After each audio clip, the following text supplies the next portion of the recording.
خدا را اپنے آپ کو بے چین نہ کرو، بے قرار نہ کرو، بے سکون نہ کرو، رب کی یاد میں آ جاؤ، درود و سلام میں آ جاؤ، نعت کے حسن میں آؤ، تلاوت کی دنیا میں آؤ، سجدوں کے نور میں آؤ، آؤ کبھی کھول کے دل مسجد کی صفائیاں کریں، آؤ نہ کبھی کوئی بوڑھا دادی نانی دادا ان کے پاس بیٹھ کے پیر دبا کے اللہ کو راضی کریں۔ یہ کیف والی جگہ ہیں، یہ سرور والی جگہ۔ اتنی بے چین ہماری زندگی ہے، بے قرار ہے، تڑپتے ہوئے لوگ، لڑتے ہوئے لوگ، ایسے لگتا ہے اب یہ ایک دوسرے کا گریبان تھام لیں گے، بے قرار بے چین۔ کسی کو انتظار کا کہا جانا کہ 10-20 منٹ کسی کا انتظار کرو، تو بعض لوگوں مجھے ایسے لگتا ہے جیسے ان کا کلیجہ پھٹ جائے گا، ڈاکٹر کے انتظار میں بیٹھے ہیں تو بڑے پریشان ہیں، کسی کو ملنے گئے ہیں کو آدھا گھنٹہ بیٹھنا پڑ گیا تو بڑی دقت میں ہیں۔ اپنے آپ کو سکون دیں۔ آپ یقین کریں بڑا مزہ آتا ہے، کبھی کسی کا انتظار کرنا پڑے تو 2-4 تسبیح درود شریف پڑھی جاتی ہے، یعنی ذوق بن جاتا ہے کہ چلو اللہ نے موقع دیا ہے، کوئی سرکار کو یاد کر لیں، تنہائی مل گئی۔ ہمارا مزاج جس سختی کا شکار ہے، وہ سختی آہستہ آہستہ ہمیں زیادہ آزمائش میں ڈال گئی۔ تو میرے بھائی، زندگی میں اطمینان حسن ہے، اور وہ سب سے زیادہ اللہ کی یاد میں ملتا ہے، وہ سب سے زیادہ رب کریم کے ذکر میں۔ سب سے زیادہ جو چاہتا ہے نا دل ٹھنڈا رہے، زبان میٹھی رہے، وہ مدینے والے محبوب پہ درود و سلام پڑھا کرے، وہ حضور پہ درود و سلام پڑھا کرے، زبان میٹھی رہے گی۔ میرا ذاتی تجربہ ہے کہ جو آدمی اپنے اخلاق سنوارنا چاہے وہ حضور پہ درود شریف پڑھے، جو اپنے اخلاق سنوارنا چاہے، طبیعت کو ٹھنڈا رکھنا چاہے، وہ درود شریف پڑھے، اس کا دل سکون میں آئے گا۔ کچھ کام اور ہیں زندگی میں اطمینان کے لیے، ان کا ہونا بھی بڑا ضروری ہے۔ سب سے پہلے اگر آپ چاہتے ہیں نا زندگی میں سکون ہو تو حقیقتوں کا سامنا کرنا سیکھیں۔ آپ جو ہیں وہ رہنا سیکھیں، جو آپ نہیں ہیں وہ بننے کی کوشش نہ کریں۔ حقیقت کا سامنا کرو گے تو زندگی اطمینان میں آ جائے گی۔ ہم نے نا بہانے بنا لیے ہیں، ہیلے بنا لیے، جھوٹ کے سہارے اپنے آپ کو اونچا کر لیا۔ ایک آدمی سے کہا جاتا ہے تو رشوت نہ لے، تو کہتا ہے میں غریبوں سے نہیں لیتا۔ تو میرا سوال یہ ہے کہ امیروں کا حساب لینے کی اللہ نے تیری ڈیوٹی لگائی ہے، تیرے ذمہ لگایا ہے کہ تو امیروں کا حساب کر، تمہیں کیا ضرورت پڑی ہے؟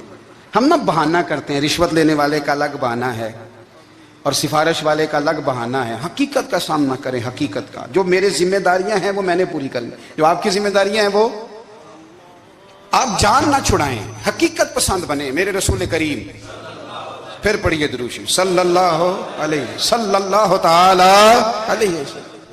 حضور صلی اللہ علیہ وسلم نے فرمایا کہ میری بیٹی سیدہ فاطمہ الزہرا رضی اللہ تعالی عنہا صرف جنتی نہیں، جنتی عورتوں کی سردار ہے۔ لیکن حضور نے یہ بھی فرمایا کہ فاطمہ یہ خیال رکھنا اگر اللہ نے حساب پوچھا تو حساب تم نے خود دینا ہے۔ حقیقت کی طرف توجہ کرائی حضور نے، وہ صرف جنتی نہیں، جنتی عورتوں کی سردار ہیں، پر حقیقت کی جانب توجہ۔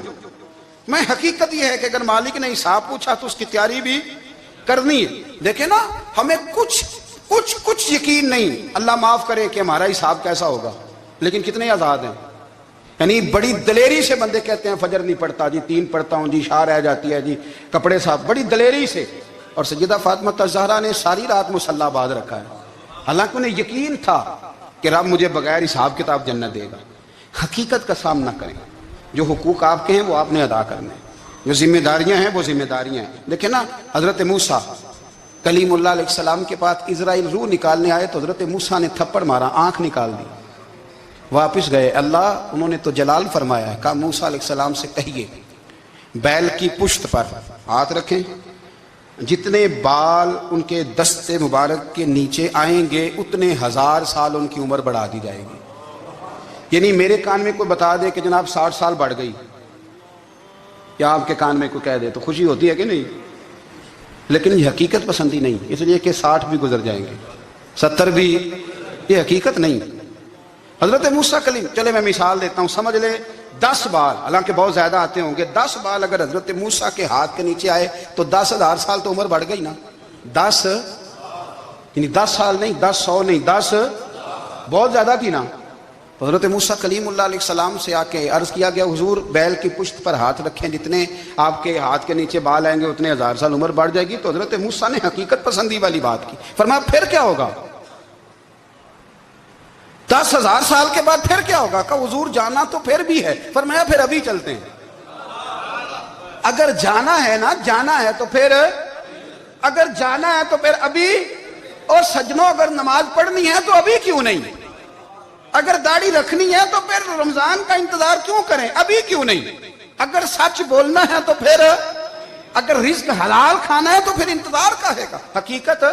حقیقت ہوتی ہے، بہانہ ہوتا ہے، حقیقت چھپ نہیں سکتی بناوٹ کے اصولوں سے، کیونکہ خوشبو آ نہیں سکتی کبھی کاغذ کے پھولوں سے، یہ بات یاد رکھیں۔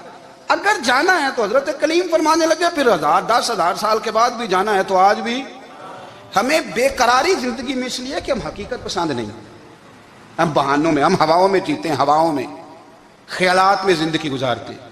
بڑا ٹائم پڑا ہے، مثلاً کتنا میرے رسول کریم صلی اللہ تعالیٰ علیہ وآلہ وسلم نے ایک دن صحابہ سے فرمایا تمہیں حیا نہیں آتی؟ حضور کیا ہوا؟ فرمایا وہ والے مکان بناتے ہو جن میں تم رہ نہیں سکتے، وہ والا مال جمع کرتے ہو جو کھا نہیں سکتے، حیا نہیں آتی؟ عرض کی حضور حکم کریں تو محبوب فرمانے لگے جوتے کا ایک تسمہ بند کرتا ہوں تو سوچتا ہوں دوسرا بند کرنے سے پہلے موت آ جائے گی، ایک سانس اندر جاتی ہے تو دوسرا آنے سے پہلے میں یاد کرتا ہوں کہ مجھے دنیا سے جانا ہے۔ تمہیں حیا نہیں آتی؟ وہ مکان بناتے ہو جن میں رہ ہی نہیں سکتے، وہ مال جمع کرتے ہو جو کھا، حقیقت پسند نہیں بھائی ہم۔ بہت سارے لوگ یہاں بڑی باتیں سناتے ہیں، بڑی، میں کہتا ہوں اصل میں نا زیادہ باتیں سنا کے نا بیچارہ اپنے آپ کو مطمئن کرنا چاہتا ہے، اصل بات یہ ہے کہ اندر سے نا ہلا ہوا ہے، کچھ بھی نہیں، بڑا زیادہ ہنستا ہے اور مجھے لگتا ہے کہ کوئی گہرا زخم چھپا رہا ہے۔ اس لیے ملمہ سازی، حقیقت پسند بنو، حقیقت پسند۔